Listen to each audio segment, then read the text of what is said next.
दोस्तों example number तीसरा है, जल्दी से इसको भी निपटा देते हैं। और आपको पता है कॉन्सेप्ट वही जो आप पढ़ते हुए आ रहे हैं। अगर कॉन्सेप्ट आपको क्लियर नहीं होता है तो मैं कुछ इस तरह के ना क्वेश्चंस ले रहा हूँ। क्वेश्चंस तो क्या कोई ऐसा नहीं है कि मैं कुछ स्पेशल टाइप के क्वेश्चन ले रहा हूँ, सारे क्वेश्चन ले रहे हैं जो एसएल अरोड़ा के अंदर आ रहे हैं। तो हम कोशिश करते हैं कि कहीं ना कहीं अगर आपके डाउट्स भी हो तो वो भी क्लियर हो जाए, कॉन्सेप्ट को भी एक बार डिस्कस कर लेते हैं हम लोग। तो यहाँ पर क्या रखा है, 2 particles each of mass m मास के 2 पार्टिकल हैं, उनको सर्कुलर पाथ पर घुमाना। तो लेट अस सपोज कि एक सर्कल है जिसकी रेडियस r है, इस पर घुमाना। तो मैंने एक मास बॉडी जिसको आपको दिया हुआ है कि m है, उसको मैंने डाल दिया सर्कल पर। अब ये घूमेगा, लेकिन घूमेगा तब जब दूसरा मास बॉडी भी उसके पास होगी, तभी तो अट्रैक्शन फोर्स लगेगा उनके बीच में। तो दूसरी मास बॉडी को जब मैं रखूंगा तो ऐसा नहीं है कि वो मास बॉडी इसके पास रहे या यहाँ रहे, इसके जस्ट अपोजिट में रहेगी। अब ऐसा क्यों कि इसके जस्ट अपोजिट में ही रहे? भाई ये भी हो सकता है ना कि यहाँ भी तो हो सकती है, यहाँ पर क्यों नहीं हो सकती, यहाँ पर क्यों नहीं हो सकती, इसके अपोजिट में ही क्यों होगी? एक्चुअल में जब ग्रेविटेशनल अट्रैक्शन फोर्स लगेगा इन दोनों के बीच में तो वो अलोंग द रेडियस लगेगा। कहाँ लगेगा? Along the radius. अब जाहिर सी बात है, अगर यहाँ रख दूँ तो यहाँ तो रेडियस नहीं दिखाई दे रही कहीं पर भी इस सर्कल की, ना यहाँ पर दिखाई दे रही, तो यहाँ पर अलोंग द रेडियस है। अब ये रेडियस के अलोंग है कुछ इस तरह से। तो आपको पता है ये r है और ये भी r है, तो इन दोनों मास बॉडी के बीच का जो सेपरेशन हो गया वो कितना हो गया? 2r हो गया। ठीक है, और ये घूम रहे हैं। हमसे क्या कह रहा? हमसे क्वेश्चन के अंदर कह रहा है find the speed of each particle. आपको हर एक पार्टिकल की स्पीड बतानी है। अब आपको एक चीज़ अच्छे से पता है कि अगर कोई मास बॉडी किसी सेंटर के अलोंग अगर सर्कुलर पाथ पर घूम रही है तो इसका मतलब उसको एक रिक्वायर्ड सेंट्रीपिटल फोर्स मिला होगा, तभी तो वो सर्कुलर पाथ पर मूव कर रही है। अब ये सेंट्रीपिटल फोर्स m मास की बॉडी को कहाँ से मिला? ये मिला इन दोनों के खुद के म्यूचुअल ग्रेविटेशनल अट्रैक्शन फोर्स है। तो इन दोनों के बीच लगने वाला ग्रेविटेशनल अट्रैक्शन फोर्स ही होगा जो इन दोनों को सर्कुलर पाथ पर मूव कराने की कोशिश करेगा कुछ इस तरह से। आई होप क्लियर हो गई होगी चीज़। तो चलिए बना लेते हैं। सॉल्यूशन लिखो यहाँ पर और लिख दो mutual gravitational attraction force will provides the centripetal force। centripetal force भाई हर किसी का एक अपना सपना रहता है, हर किसी का अपना एक सपना होता है कि वो हाई परसेंटेज गेन करे। हर किसी का अपना ये सपना रहता है कि वो टॉप करे, नीट में बहुत अच्छे मार्क्स लेकर आए, आईआईटी में अच्छे मार्क्स लेकर आए। अगर किसी का सपना नहीं है अच्छे मार्क्स लाना, अच्छी परसेंटेज लाना, तो फिर बेकार है आप लोगों का पढ़ना। क्यों इतनी मेहनत कर रहे हो? और मेहनत ही कहाँ कर रहे हो? जब सपना नहीं है तो मेहनत किस बात की? मेहनत नहीं कर रहे आप लोग।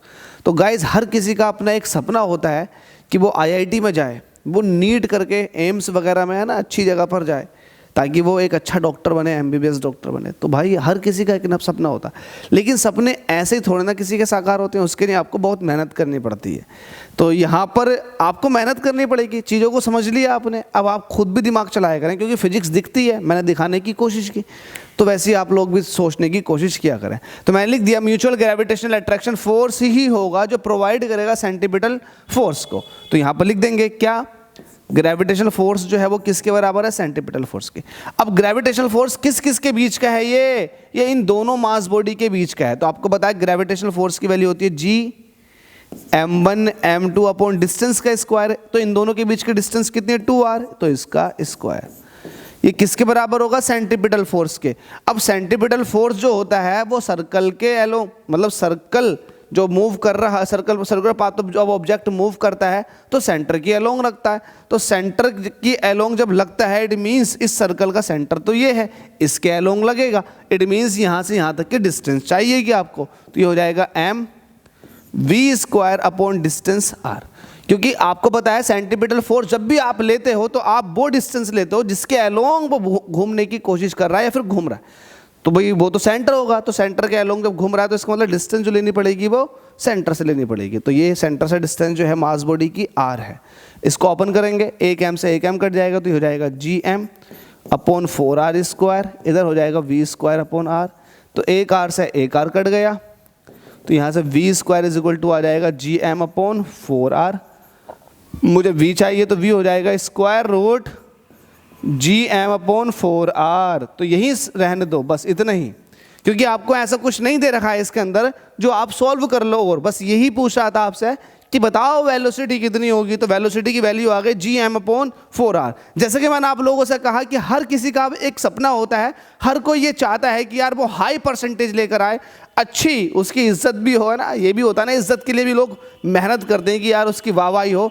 और हर किसी का सपना होता है कि यार वो डॉक्टर बने, वो नीट क्वालिफाई करे अच्छी परसेंटेज के साथ। कितनी इज्जत मिलती है, मीडिया में भी है ना, प्रचलित हो जाती हैं ये चीज़ें, और मीडिया में भी बहुत ज़्यादा फेमस हो जाता। तो हर कोई ये चाहता है कि यार उसकी एक अच्छी परसेंटेज आए, उसका एक नाम हो, और वो उसके लिए मेहनत करने की भी कोशिश करता है। तो इसका मतलब हर किसी का एक अपना सपना होता है। अगर सपना नहीं है तो फिर बेकार है आप लोगों का मेहनत करना, क्योंकि परसेंटेज तो आपकी ऐसी बन जाएगी। अपना एक गोल, अपना एक डिसाइड करो कि मुझे इतने परसेंटेज लेकर आनी है, या फिर आप ये डिसाइड करो कि मुझे IIT में जाना है, नीट में जाना। तो सपने वो होते हैं जो आपको सोने नहीं देते। सपने एक्चुअल में वही होते हैं जो आपको सोने नहीं देते। APJ अब्दुल कलाम आज़ाद ने क्या खूब कहा था कि सपने वो नहीं है जिसको आप सोते हुए देखते हो, सपने वो होते हैं जो आपको सोने ही नहीं देते। सही बात है, अगर आप एक गोल डिसाइड कर लोगे तो फिर आपको भाई आपकी नींद उड़ जाएगी। अगर आपने सच्चे दिल से, पूरी शिद्दत के साथ अगर आपने उस गोल को सोच रखा है और आप उसके लिए बिल्कुल एकदम तैयार है, तो फिर आपकी नींद उड़ जाएगी, आप मेहनत करेंगे बहुत। लेकिन अगर आप ऐसा कुछ नहीं कर पा रहे हैं तो इसका मतलब आपका गोल एक फर्जी गोल है। तो भाई अपना एक गोल डिसाइड करो और उसी के साथ आप मेहनत को करो। आप 100%, ये 100 नहीं 1000% बार मैं कह सकता हूं कि आप अपने उस गोल को अचीव कर लेंगे।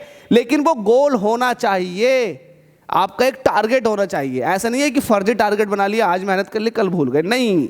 अगर आपने सच में एक टारगेट बना लिया तो आप 100% उस टारगेट को अचीव कर लोगे, 100%। जब मैं 10th में था तो मैंने एक टारगेट बना लिया था 9th में कि मुझे 10th टॉप करनी है, तो यकीन मानिए मैंने 10th टॉप करके दिखाई थी। तो एक टारगेट बना दिया था और उसी के साथ मेहनत की थी, नींद नहीं आती थी भाई, रातों रात पढ़ते रहते थे। तो वो चीज़ हमें फिर नसीब भी हुई, हमने उस चीज़ को अचीव भी किया। तो वैसे ही आप कर सकते हैं। अगर आप एक टारगेट बनाते हैं तो उसके अलग मेहनत भी कीजिएगा। अगर मेहनत नहीं करेंगे फिर आपका जो भी आपने बना रखा, आपने टारगेट गोल सब आपके फर्जी हैं।